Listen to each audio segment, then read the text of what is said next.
Imagine this. You open your banking app, you see the number, you sigh. And almost automatically, a familiar thought appears. I'm just not good with money. You say it out loud. You say it jokingly. You say it with resignation, as if it were part of your personality, as if it were written into your DNA. And maybe this feels familiar. You work hard, you try, but somehow money seems to evaporate.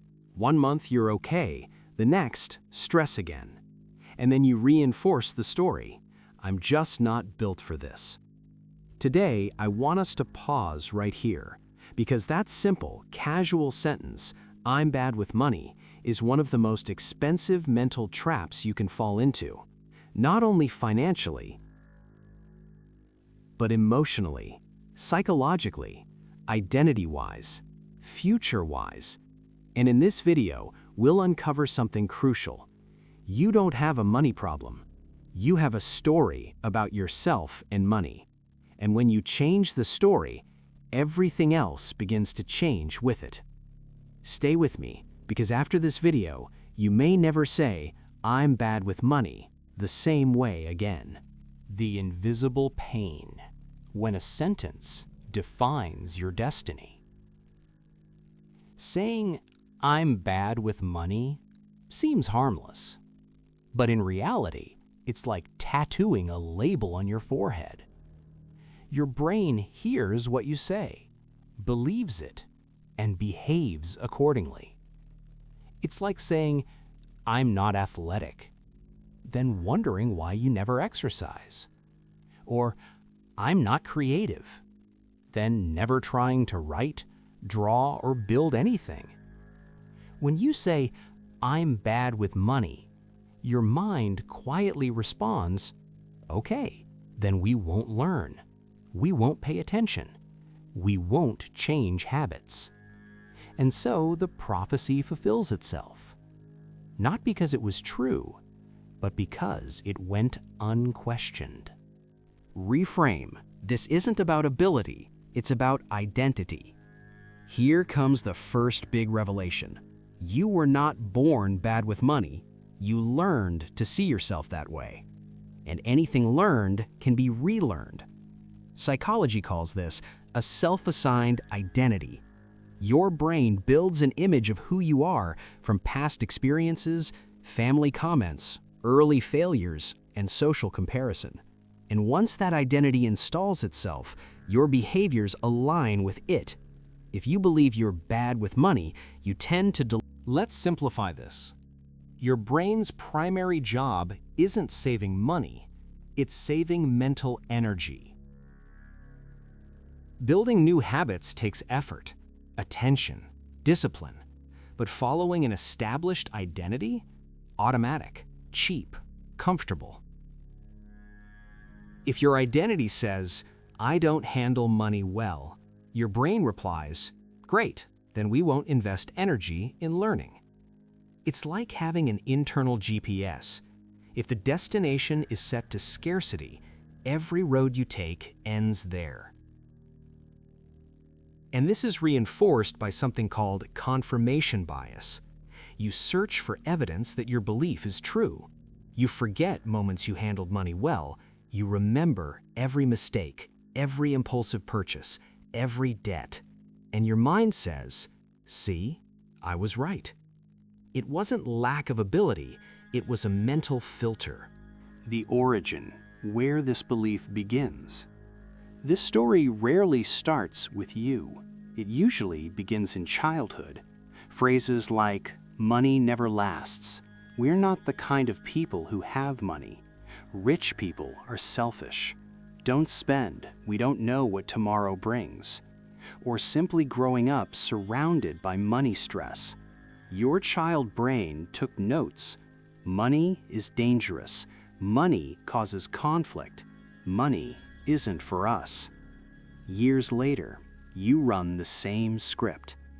You're not broken. You're running old software. Metaphor. The suit that no longer fits. Picture this. The identity, I'm bad with money, is like a suit someone put on you as a child. Back then, it fit. Now, you've grown.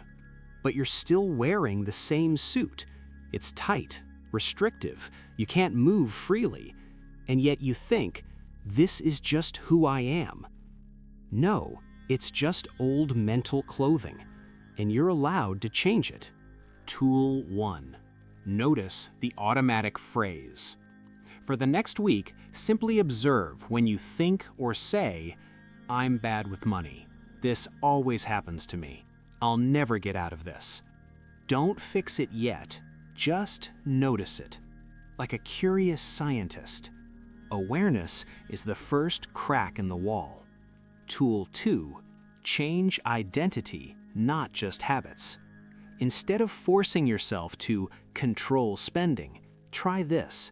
Replace the root sentence from "I'm bad with money" to "I'm learning to handle money better." It sounds small, but neurologically it's massive. The first sentence closes the door, the second opens a path. Your brain responds differently to growth than to self-condemnation. Tool 3. Financial micro-victories. Your brain changes identity through evidence. You don't need big wins, you need small proof. Examples: checking your account 3 days in a row, saving a symbolic amount, skipping one impulsive purchase, writing down one expense. Then consciously tell yourself, that's what someone improving with money does. Reinforcing identity is more powerful than any budget spreadsheet. Tool 4. Rewrite your personal story. Quick exercise.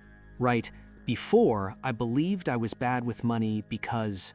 Then, now I'm building a new identity where this isn't empty self-help, it's narrative rewiring. Your brain organizes life through stories. Give it a new one. Warnings and nuances. If you struggle with ADHD, high impulsivity, or severe financial anxiety, you may need extra structure, external systems, therapeutic support. This doesn't mean you can't change. It just means your path may need different tools. Don't compare your process to others. Every mind has its own rhythm. Psychological support. You are not a lost cause. Let me tell you this clearly. You are not irresponsible. You are not defective. You are not doomed. You've been operating from a learned identity, and identities can change. With patience, with awareness, with practice. You don't need infinite willpower. You need a new relationship with yourself. Money isn't the enemy. Shame isn't necessary. You can learn without punishing yourself. Final revelation. Who you believe you are determines how much money you can handle. You don't manage little money because you're incapable. You manage little money because your current identity only allows that. When identity grows, behavior grows. When behavior grows, results change. You don't start by earning more. You start by believing you can handle more. And from there, everything expands. Today we saw, "I'm bad with money" is an identity, not a destiny. Your brain seeks coherence with who you believe you are. Changing identity changes habits. Small wins create new evidence. Next time your mind whispers, "I'm bad with money," answer it, "I'm learning, and I'm getting better every day." It sounds small, but it opens a massive door. Remember, your relationship with money is not written in stone. It's written in your mind, and your mind can be rewritten. See you in the next one.